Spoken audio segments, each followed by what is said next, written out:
Hello everybody, welcome to Oxford News This Week. I'm Terry Stiles with my buddy Jim Hughes again. And in this week's news, pickleball gets a makeover. Another good deed from North Oakland Strong. All that and more, the Oxford News begins right now.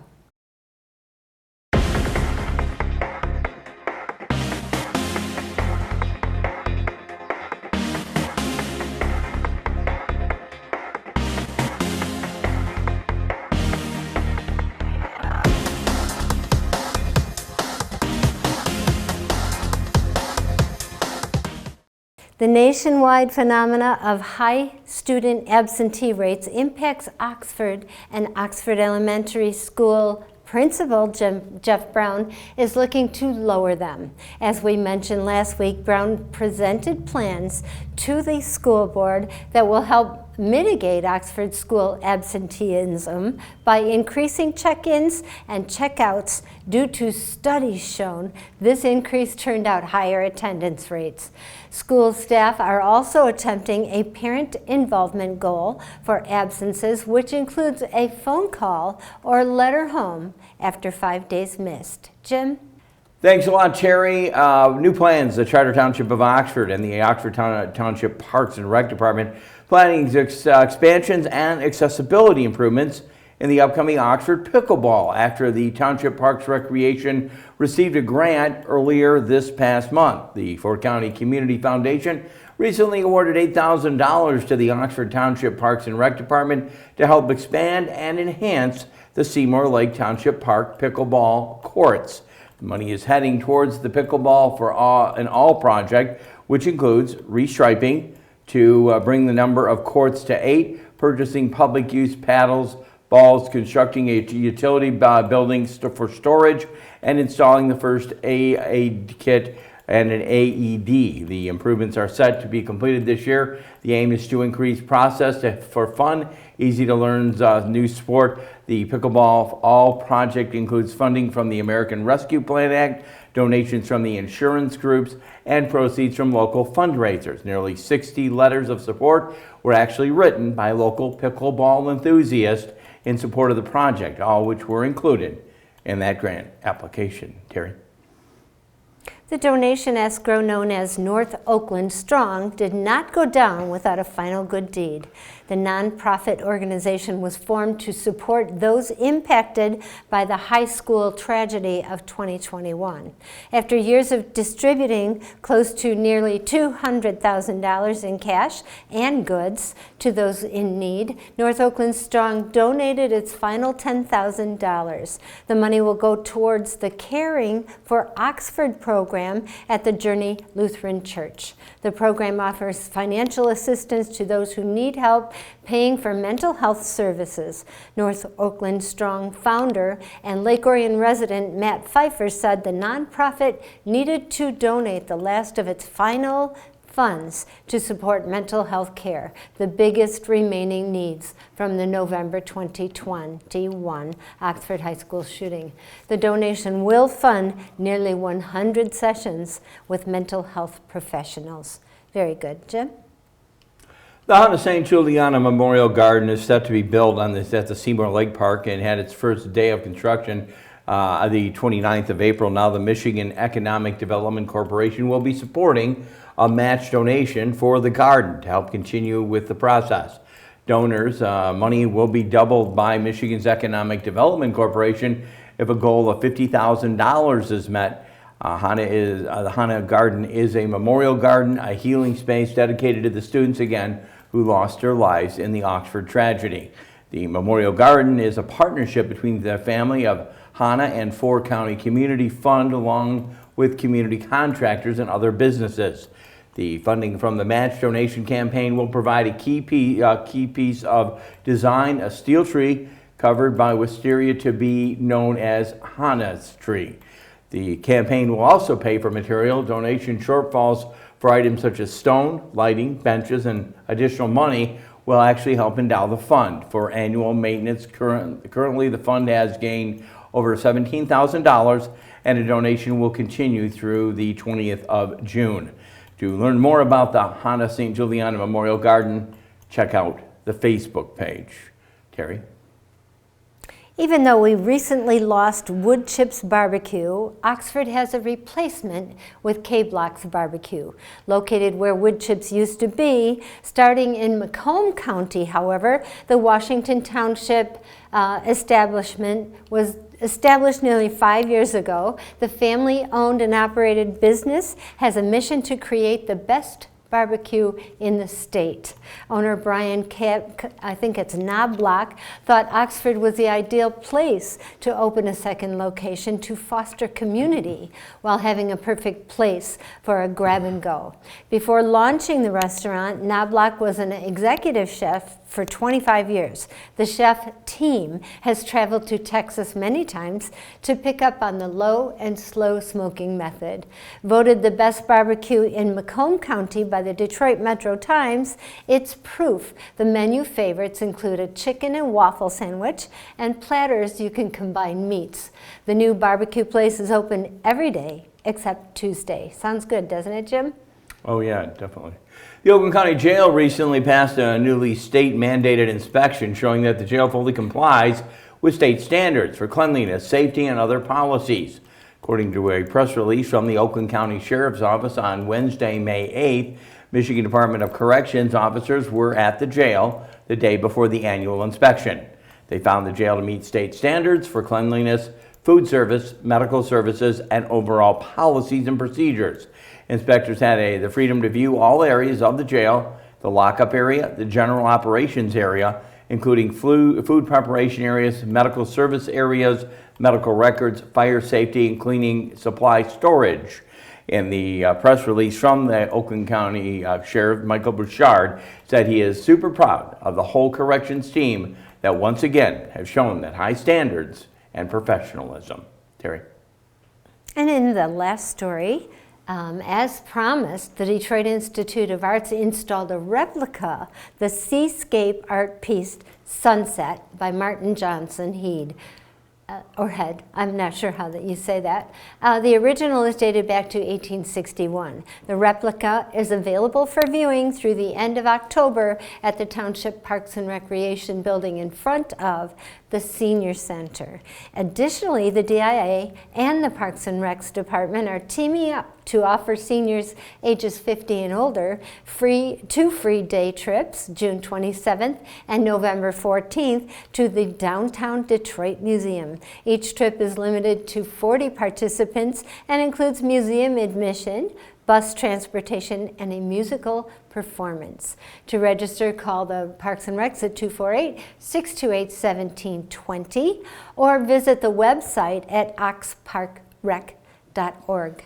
Sounds like fun, Jim. Oh, I always love the behind the lens segment there. Yeah, and again, when you pull in, you can actually see the see that thing sitting right there. It's really nice. Pretty cool. Right. I did say the last story, but behind the lens. Sorry about that. And please tell your kids not to wreck it or take it. I know the last time we had one in the community, it disappeared. What it was, I think it was on the Pollyant Trail. There were multiple pieces of art, and I mean, I started to think about it. I mean, it didn't really get defaced or damaged.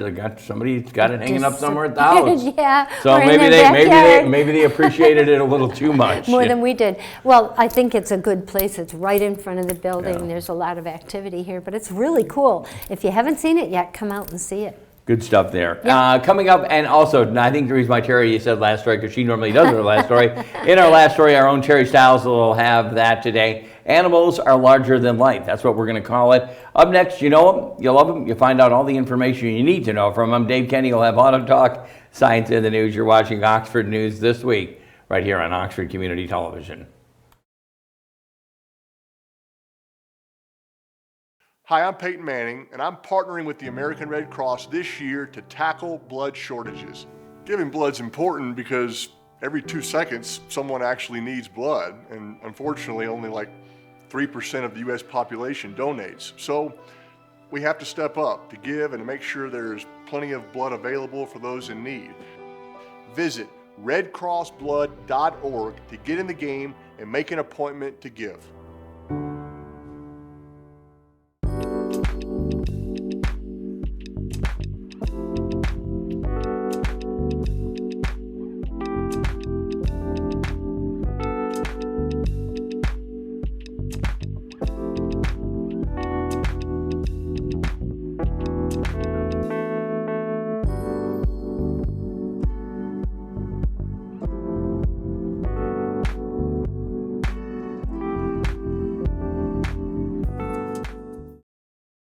Welcome to this edition of Auto Talk. I'm Dave Kenny, and these stories are taken from Automotive News. In our first story, Kia is expected to launch a high-performance GT version of the three-row EV9 crossover early next year. During a CEO Investor Day in April, the automaker's global chief, Ho Sung Song, said focusing on performance trims will be part of Kia's strategy to achieve a global sales of 1.6 million electric vehicles by 2030. Song said the automaker would continuously release GT variants of the dedicated EVs, and that an EV9 GT based on high-output dual motor with fast acceleration and stable driving performance would debut in January. Kia's presentation deck teased that the souped-up kid hauler would be able to go from 0 to 60 miles per hour in 4 seconds, and that the stable driving performance at high speeds would come from a reinforced suspension and an electronic braking system. The EV9 GT is already on sale in the US and wowed the supercar world when it out-accelerated a Ferrari Roma and a Lamborghini Huracan Evo RWD Spider in a test conducted in 2022 by AMCI. It clocked a 0 to 60 miles per hour time of 3.4 seconds. The all-wheel drive compact electric crossover uses a 77.4 kilowatt-hour battery pack, delivers 576 horsepower and 545 pound-feet of torque, and has a 218-mile range. It's the most expensive variant in the lineup, with a starting price of $62,975, including shipping. The EV9 is on sale in the US, South Korea, and the Middle East and Europe. And in the presentation, Song did not specify in what regions the EV9 GT would launch. A Kia America spokesman declined to comment on future models, but said that in the first 5 months of sales, the top-end EV9 GT line has been the most popular model. The GT line is an appearance upgrade with sportier design elements, but it lacks the performance enhancement of a GT version. In our next story, at Jeep, the electrification of the Jeep portfolio continues in 2025 when the Gladiator midsize pickup will get a plug-in hybrid variant. The brand confirmed the Gladiator 4xe on May 2nd in LinkedIn posts from Jeep Global CEO Antonio Filosa and Bill Pfeffer, the brand's North American head. The model was referenced in the UAW summary of its new contract with Jeep parent Stellantis last fall.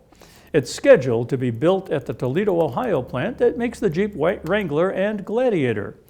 By the time the Gladiator 4xe arrives next year, Jeep already will have numerous electrified options in its lineup. The Wrangler 4xe has been the top-selling plug-in hybrid in the US since debuting in 2021, while the Grand Cherokee 4xe ranked second last year.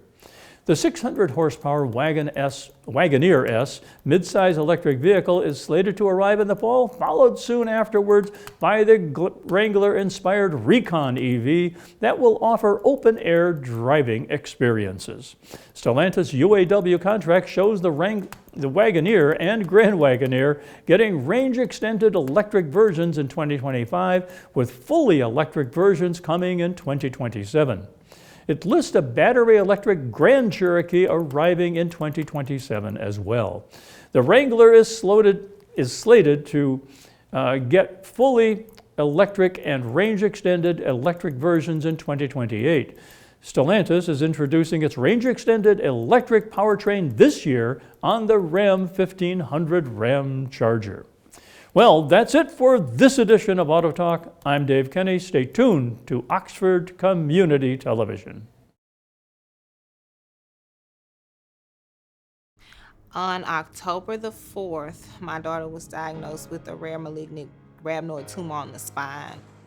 When I received the diagnosis with my daughter, my hope was gone. When we first made it to St. Jude, my baby couldn't sit up on her own at all. The tumor had pressed up against her spine to the point where it basically paralyzed her. She couldn't feel her feet or anything like that. And just to see her start to make those steps after treatment, take your time, one step at a time. Take my time. Take my time. Good job, baby.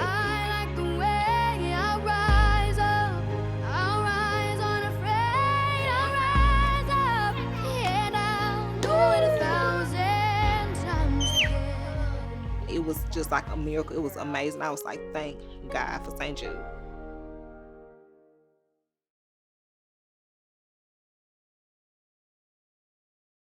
Hi, I'm Peyton Manning, and I'm partnering with the American Red Cross this year to tackle blood shortages. Giving blood's important because every 2 seconds, someone actually needs blood, and unfortunately, only like 3% of the U.S. population donates. So we have to step up to give and to make sure there's plenty of blood available for those in need. Visit redcrossblood.org to get in the game and make an appointment to give.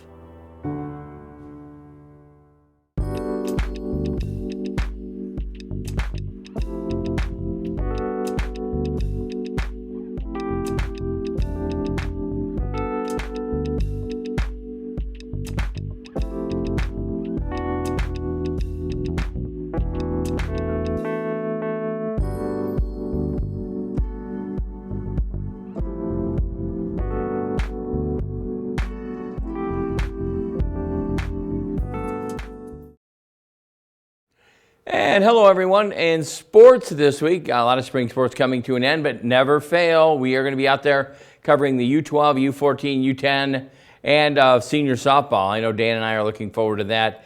In this week's sports, though, Oxford boys and girls varsity track field teams were a hit hard and a tough loss to the rival Lake Orion on the first of the month. The boys fell 75-53, with the girls' loss at 86-42. But even though the points may not show it, the day brought out the best in many of the Wildcats with a number of personal bests and finishes out of 17 events. Oxford had 8 first-place athletes on the boys' side 200-meter race. Oxford took home the top 3 spots. Jacob Childress winning a 24:05 second with a personal best. The boys also had wins in the 3,200-meter race and, of course, 4x400-meter relay and the 4x800-meter relay, beating Lake Orion at those events nearly 24 seconds at the event. The Wildcat girls also took home a win with 4 on the 400, and their other winning events included Mallory Bigelow beating the Lake Orion in the 800-meter race by a tenth of a second. Junior Cara Dwyer flying over the 200-meter hurdles in the first-place finish, and the sophomore Tegan O'Connor sending the shot put an impressive 31 feet 5 inches. The teams are now in the midst of championship meets and regionals. 2 Oxford High School seniors were awarded Outstanding Athletes of the Year Senior Athlete Awards on Sunday. That took place on the 5th. Hosted by Oxford Athletics and Oxford Boosters, the banquet was open to senior athletes, parents, and coaches. Coach Greg Campy, head coach of the Oakland University, the men's basketball team, was the keynote speaker at the event. All the class of 2024 collegiate athlete signees were recognized with the scholarship prizes were given out. The 2024 Outstanding Female and Male Athletes were also awarded. The female athlete of this year, Brady Elling, and Jay Cady, the male athlete. All varsity head coaches in class of 2024 seniors voted on these awards. Elling accumulated 11 varsity letters over 3 sports during her entire time at Oxford High School. The student athlete will be continuing her career of cross-country track at Central Michigan University. Cady, who we still see on the ball field, earned 12 varsity letters in 4 different sports. In his athletic career at Oxford High School, he'll be attending Grand Valley State to continue his football endeavors. Congratulations to Elling and Cady on all their accomplishments and their new endeavors. The 2024 senior athletes and all the new signees, congratulating all of them. Coming up in our last story, Terry Stiles will have that. Dave Kenny has one more segment, and we'll be closing this news out. This is Oxford News This Week.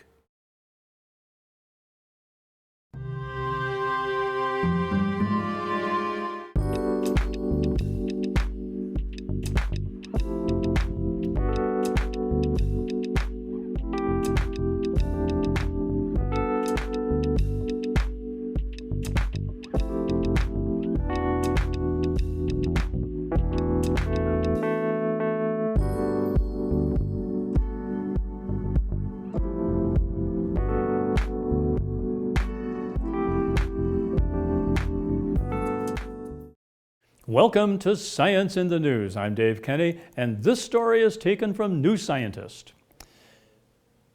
Sperm whale calls are far more complex than we thought and could be an animal communication system that is the closest thing to human language yet discovered. The claim is based on analysis of thousands of exchanges made by East Caribbean sperm whales, which were recorded over several years.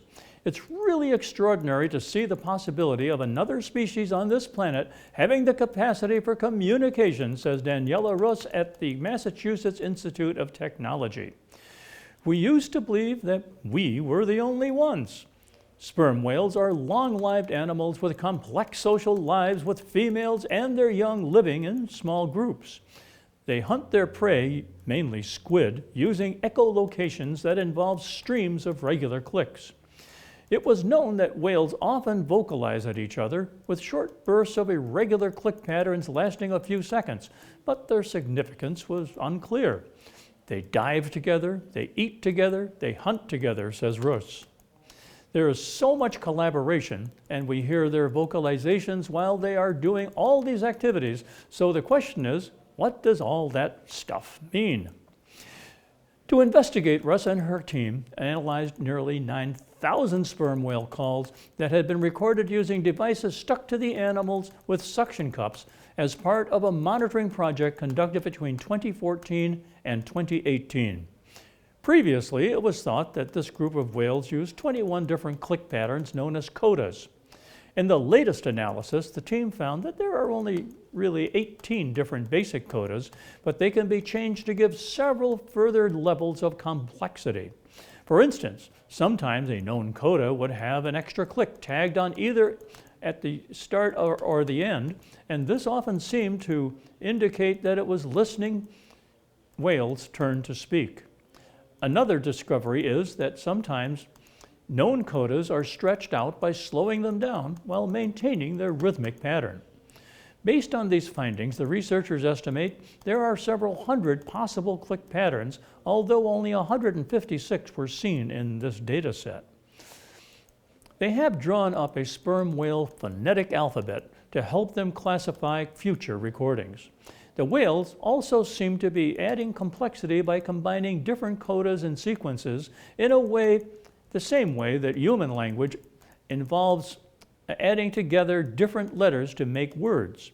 Once you have this combinational basis, it allows you to take a finite set of symbols and compose them to create an infinite number of symbols by following a set of rules, says Pratyusha Sharma, also at MIT. Now we have this alphabet. The next thing we're trying to do now is see how they sequence together. Paul White at the University of Southampton in the UK, who wasn't involved in the work, says the fact that sperm whales use these sounds for echolocation while hunting suggests they can accurately perceive small changes in the intervals between clicks. There's logic to assuming these intervals could convey information. It's always been a mystery how sperm whales, which have quite complex social structures, communicate with each other when their signals are boring sets of pulses, he says. This idea that's the fine structure within the codas that's conveying information is an interesting concept. If it is shown that combinations of clicks do convey a wide range of meanings, the sperm whale's communication abilities would be unique among non-human animals.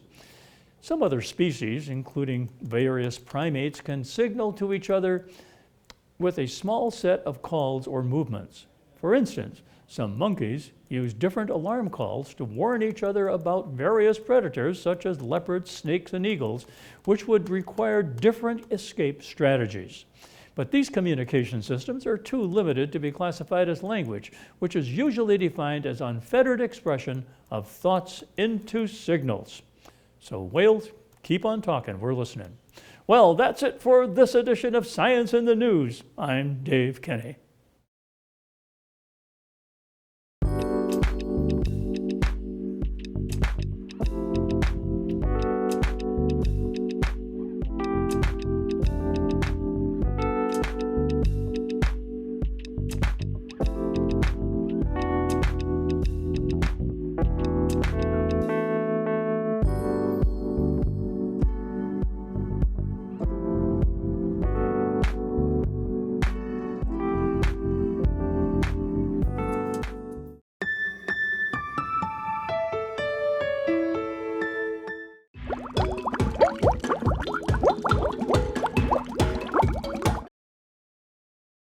Well, okay, in our last story, not behind the lens, our last story, these animals are larger than life. Meet the 12 new oversized climbable sculptures at the Detroit Zoo. These recently installed creatures are part of a traveling exhibition called Wildlife Rescue. The Detroit Zoo is the first worldwide to host the traveling exhibition, which includes a red panda, orangutan, snow leopard, Panamanian gold frog, and more. The zoo is the first in the world where these creatures will make their debut. According to the news release, each sculpture represents a conservation story, allowing guests to step into the world of wildlife preservation.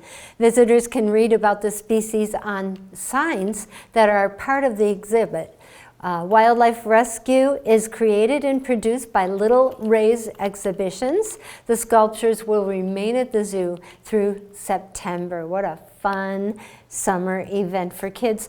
And I was thinking for kids, but I want to see that too. Oh yeah, well, it does sound like a pretty cool thing. I mean, checking that out. I think it would be fun. They do so much at the zoo. It's really cool. When we were younger, it was like you go to the zoo with either school or summer vacation, and that's kind of it. Now they've got the night walks and the Christmas walks, the Halloween walks, and now they have the first exhibit of these creatures, which is so very cool. Sounds like a good time, right? Yeah, it is a good time. Okay, what are we listening to this week? What's our we should actually have it next. Have it like fly up here and let them know what they can get. You know, what is it called this week? Well, so first let me promo.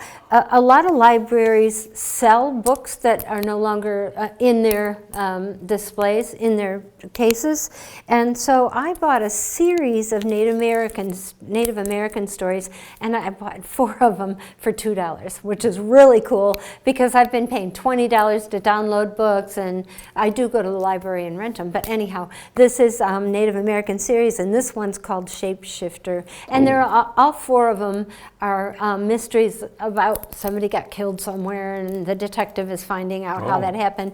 But this is Shapeshifter, which is really and that's on tape, interesting. or that's on listening, It's on, right? Yep, CD. Yep, it's really fun. That's on CD, that one? It's a CD. Oh, yep, cool. And so the next 4 books I listen to have a will CD. be Native American books. And you have CD in the car. I had to buy a CD player. Okay, I didn't know how that worked. Okay. Yeah, well, and it works. You know, where there's a will, there's a way. No, you'll figure it out, right? And So keep reading, everybody. That's our episode of What's Terry listening to this week, and that always leads us to the conclusion of this newscast. OCTV actually can be viewed on Spectrum Charter Channel 191, Channel 99 on that AT&T Uber system. Check us out on Rumble, YouTube, Facebook, Roku, and of course the smart TVs. What is it? Fire Stick? Fire Stick. Didn't make the cut this week. Nope. If you have a show idea and like to volunteer, contact our office. OCTV can be reached at 248-628-9658. A very special thank you to the man who makes everything go the way it's supposed to go. Producer Director Kyle Snage. Also, we want to thank our editor, Kyle Snage, and our writer extraordinaire, who we'll probably see in a few weeks. She's coming back from school, Allison Miller, programmer Connie Miller, our station manager, who is our anchor as well, Terry Stiles. For everyone here at OCTV, I'm Jim Hughes, hoping you have a safe week. I invite you back next time. And again, we will take a look at Oxford News this week. Have a good week. Thank you, Jim. Thank you.